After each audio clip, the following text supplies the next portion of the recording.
I was supposed to tell you you could be seated. You may be seated.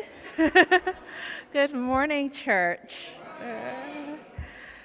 Over a month ago, I picked the Joshua passage to preach on for my first sermon here at St. Paul and St. Andrew.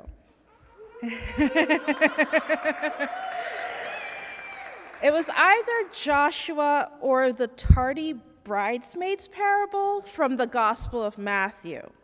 Prime options they were not.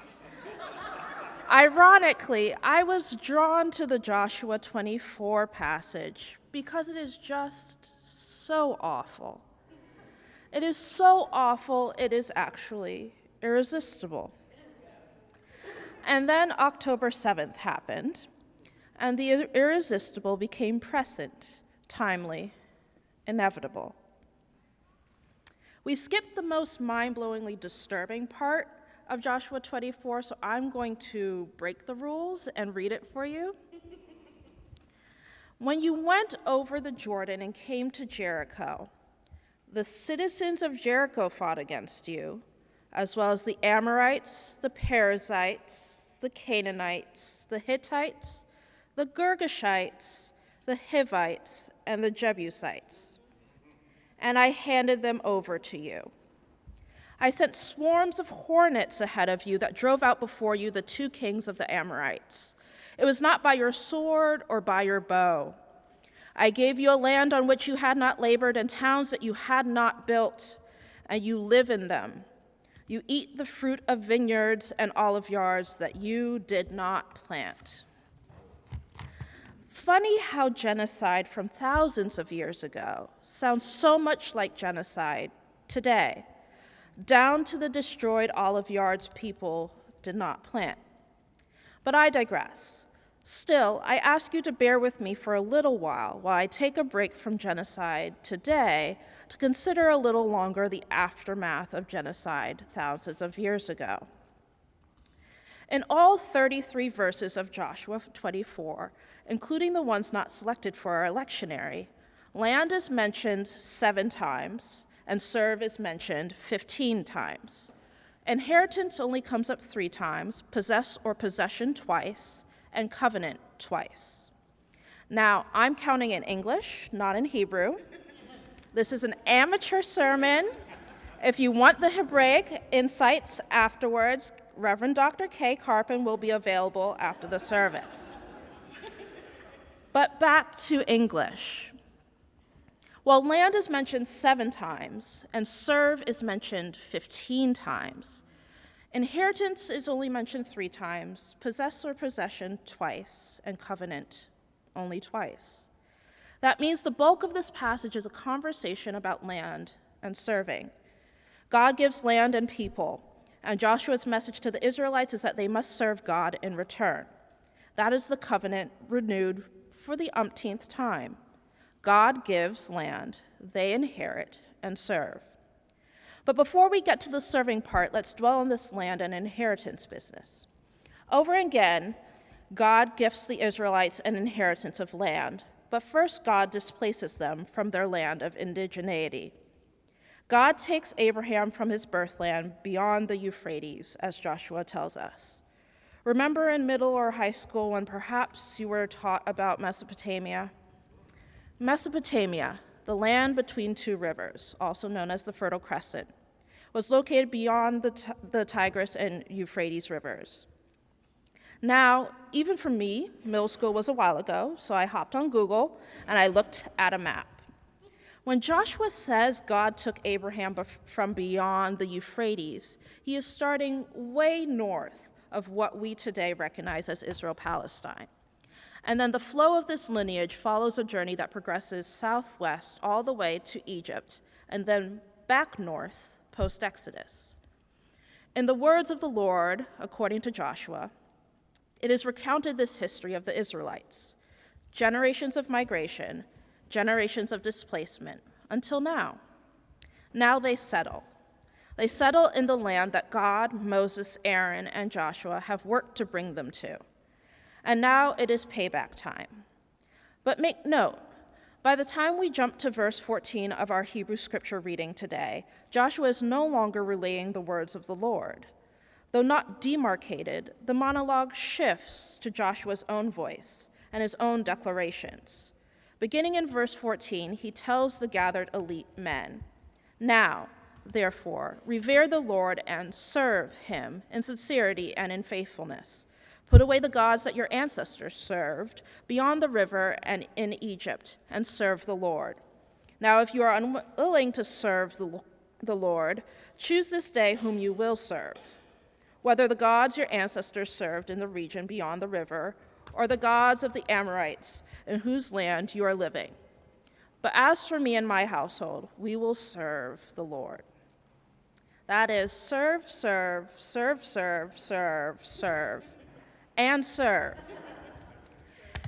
Even after the assembly replies, reassuring Joshua that they wouldn't revert to old ways and old gods, he goes back to harping on that one note, serve. But I want to remind you, those are Joshua's words. Serving God as repayment for the land is Joshua's preoccupation.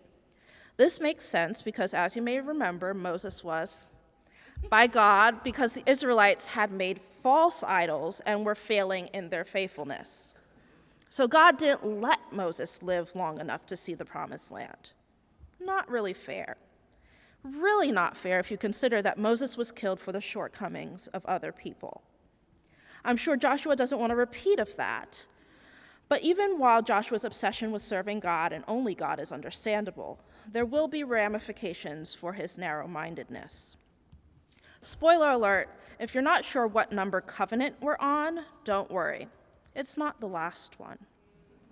For as fervently as they enter these agreements, the Israelites quickly fall short of their oaths. Maybe it is because the covenants were incomplete in the first place.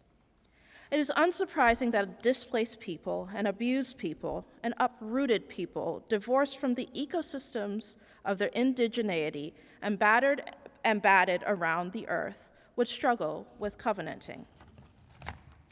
If we think back to the last covenant and the bequeathing of the 10 Commandments, allegiance to God as the only God may have been the first commandment, but there were 9 others. Among those other commandments were don't create idols, of course, don't murder, don't steal, and don't covet. The irony is, in Joshua 24, no one is explicitly naming the coveting, stealing, or murdering that got the Israelites to the promised land. Back to that section of chapter 24 that we skipped, what happened to the people of Jericho, the Amorites, the Perizzites, the Canaanites, the Hittites, the Girgashites, the Hivites, and the Jebusites? The consequences of the Israelites coveting, stealing, and murdering. Let us name it. To the Amorites, the Perizzites, the Canaanites, the Hittites, the Girgashites, the Hivites, the Jebusites, and the people of Jericho, Joshua was a terrorist. He was their Genghis Khan, their Alexander the Great, their Julius Caesar, their Christopher Columbus, their scourge and nightmare. And even though, according to Joshua, God takes ownership of all this slaughter, the takeaway shouldn't be that Joshua is free of all responsibility. Rather, the point is more so that God, according to Joshua, reminds the people that they didn't get to the promised land without God's willing it. Now, as a true womanist theologian, I'm not going to do theodicy. I will make no attempt of defense, explanation, or justification for God's supposed role in all this killing. I'd much rather focus on Joshua. Joshua is really concerned about repairing 1 or 2 commandments. Well, he just broke a good half dozen of them. And this, I believe, is why no covenant between the Israelites and their God lasts long. The Israelites re-covenant time and again, but in their human fallibility, they only improve in repairing some of the commandments at a time, not all of them. Lee told me, after depressing you all, I have to end with a word of hope. And I'm nowhere near there, but I will get there eventually. But as I am not here to do theodicy, I am definitely not here to redeem Joshua. As a matter of fact, I really don't care to. For me, the only hopeful way forward is to shelve Joshua and think sincerely about the complexity of entering into covenant with God. How might we do better than this warmonger ever could? If we think back to our Souls in Solidarity discussions, part 1 over the summer and part 2 at the beginning of last month, you hopefully remember the concept of Ubuntu. We said it like 1,000 times in October. The Zulu principle of Ubuntu represents our interconnectedness. I am because we are. From Buddhism, you may be familiar with a similar concept of interbeing. If you take these concepts of Ubuntu and interbeing and pair them with our Christian belief that God is in all creation, then, to me, if I wish to covenant with God, I must covenant with all God's creation. If I wish to covenant with God, I must covenant with all of you, with the animals, with the trees and water, with the soil and the bugs. If all of us and all of these creatures and elements are part of God and the sum of us, to borrow from Heather McGee, if the sum of us is creation, then I must covenant with the totality of creation if I want to truly covenant with God. This month is Native American Heritage Month. As genocide has been unleashed in the Gaza Strip and leaks into the West Bank, many people indigenous to this continent have raised their voices in solidarity with the plight of the Palestinians. For as consumed as we are with what is going on across the world, let us not forget that forces of genocide continue to ravage indigenous communities right here, forces and systems that we and our taxpayer dollars are complicit in. A practice that has become popular in liberal and progressive spaces is to do land acknowledgements, where the speaker, no matter the subject of the event, takes a moment to acknowledge the original inhabitants of the unceded land they now occupy. Like many diversity, equity, and inclusion concoctions, land acknowledgements have fallen flat despite the good intentions behind them. I think they fall flat for the same reason Joshua's new covenant with God will ultimately fall flat. Because it is only a beginning that is being treated as an end. Acknowledging the reality that we inhabit, traverse, work around, work on, and call home unceded territory stolen from other peoples is only step 1 of recovenanting. In order to covenant with God, we who are non-indigenous to this land must work hard to figure out how to recovenant with the land that blesses us and with the people who remain its first stewards. We cannot covenant with God without recovenanting with them. For many of us, God, by various avenues and for wildly different reasons, may have brought us to this land that we have not labored. For some, God brought you to a land whose towns you had not built. And I think it is safe to say that all of us eat from vineyards we have not planted. And while I am no fan of olives, you get where this is going. How do we, so blessed by God, repair and recovenant with God's land? In 2022, director of the Indigenous Leadership Initiative, Valerie Courtois, who is a member of the Innu community of Mistuyas in Pequawkami, the land settlers call Quebec, gave a TED Talk which was shared last month during the last episode of NPR's Relationship Repair TED Radio Hour series. During the excerpted talk, Courtois told the audience that a way to heal the intergenerational trauma spawned by colonialism is to fix what is broken in our relationship with the land. This kind of healing work is already being done in Guardian programs. Courtois told the audience, by honoring and respecting Indigenous-led approaches to the land, we can create a better future for all. In fact, I'd like to ask you to join Indigenous peoples. There is so much that we can do together. Specifically study the history of Indigenous nations with traditional territories in places where you live and work. Create space for Indigenous voices and uplift them. Hold up our communities and respect our knowledge systems.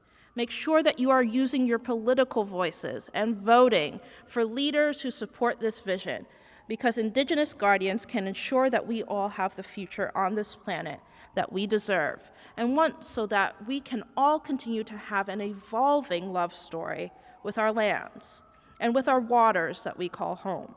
If we take care of the land will take care of us, end quote. What Valerie Coutois provides in her TED Talk is a path forward so that we who are non-Indigenous to this land can covenant in healthy and decolonizing ways with both Turtle Island and its people. She shows us how we might strike a balance along the lines of all God's commandments. This work, the work of supporting the Indigenous guardians and striving in solidarity with them to recover and preserve their ancestral wisdom and heal our relationship with the land, is the work of healing relationships with God, imbued throughout all creation. This work is the hard work of covenanting. I want to return to thinking about what is being done to the people and the land of Palestine.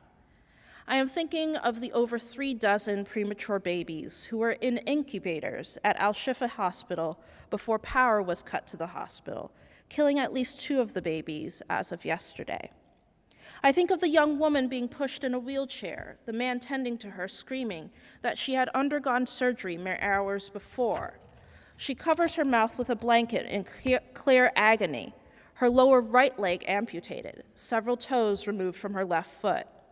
They are forced to flee from the northern part of Gaza, southward. I think of the mother lugging her 2 young children in car seats along the ground for miles on end.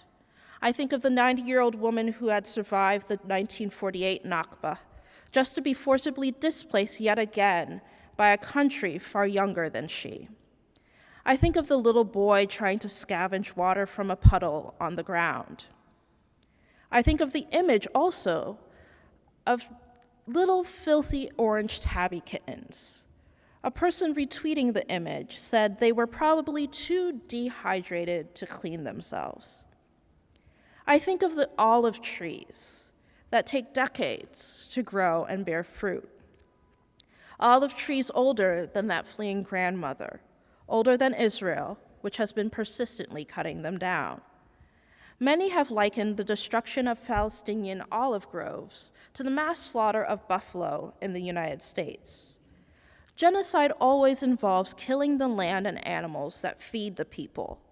You cannot eradicate a people without eradicating the land that cares for them. I believe that the harm we have seen erupting from Zionism is because Zionism elevates unidirectional covenanting. Zionism is driven by a remembrance of a God who gives blessings, namely the blessing of promised land.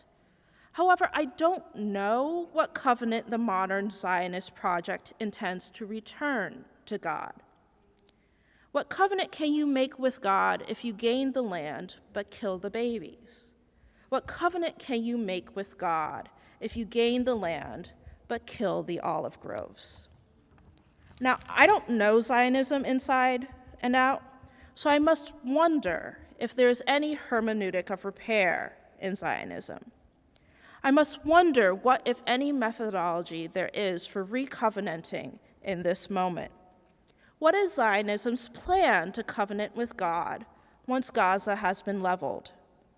Quite frankly, from the news to Instagram to Twitter, I don't hear avowed Zionists providing any answers. But since I am supposed to be offering hope per Lee's instructions, I will end with a reflection on the hope we can find in our ancestors. Modern Zionism aside, I believe Joshua, all those years ago, did what he did for Moses. Before Joshua inherited land from God, he inherited a challenging, daunting, and even dangerous leadership position from Moses. He inherited Moses' burden to be defender and guide to the Israelites. He inherited an incomplete journey to the promised land, Moses' unachieved dream. For as much as I believe Joshua slaughtered his way through all those people for Moses, I also believe he tried hard to rally the tribes to recommit to God in part for Moses. Joshua inherited much, and in Moses' name, as well as in the name of Joshua's God, Joshua made certain choices with how to live with that inheritance. While there has been much loss and death to contend with globally, we have had our fair share close to home. There are a lot of people who were here with us before the pandemic who aren't here today. Ressie Mae Bass, Chris Madden, Don Struchin, Don Kirby, and most recently, Gemstain Adu. Last week was All Saints' Day, and I think the theme of remembering our ancestors can bring hope into this week. When I was away preaching at the World Student Christian Federation's second annual conference in Illinois a few weeks ago, the scriptural passage was Ezekiel 27, verses 1 through 10, which, if you do not remember, is about God plucking up and dumping Ezekiel in the valley of dry bones and asking Ezekiel if the bones could live again. I shared with the conference our learnings about Heather McGee's zero-sum theory from the summer, which has been on my mind for many, many months now, and talked about how the violence in the Holy Land is zero-sum thinking that will render Gaza a new valley of dry bones. Over and over again, we hear people say that this must be done for their ancestors. This must be done no matter the cost because the ancestors were slaughtered before us. No matter the cost. Joshua took a no matter the cost approach in order to fulfill Moses' dream. That was his choice in his ancestors' name and in his God's. My hope for you is that you might get creative and make new choices in our ancestors' names. What choices will you make in Don Kirby's name, in Ressie Mae Bass's name, in Don Struchin's or Chris Madden's name? What about the choices you will make in Gemstain's name? Yesterday, we memorialized Gemstain, who was 18 years old and planning ahead to go to college next year, right before he died.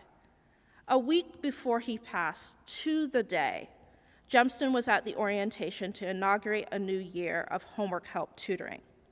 He was planning to tutor Juan, who he had tutored in the past. We met Juan yesterday, who remembered Gemstain fondly and emotionally. Gemstain died with unfinished plans and unachieved dreams, much like Moses. While we may not be able to snap our fingers and end all the genocides around the world instantly, we can choose to do the work of repair and justice in Gemstain's name. What dreams will you complete for him? What covenants will you make? How will you treat this land that he can no longer walk? What guardians will you join in solidarity with? How will Gemstain touch others' lives through you and covenant with new neighbors through you? The choice is truly yours. May you inherit him responsibly. Amen. Mm-hmm.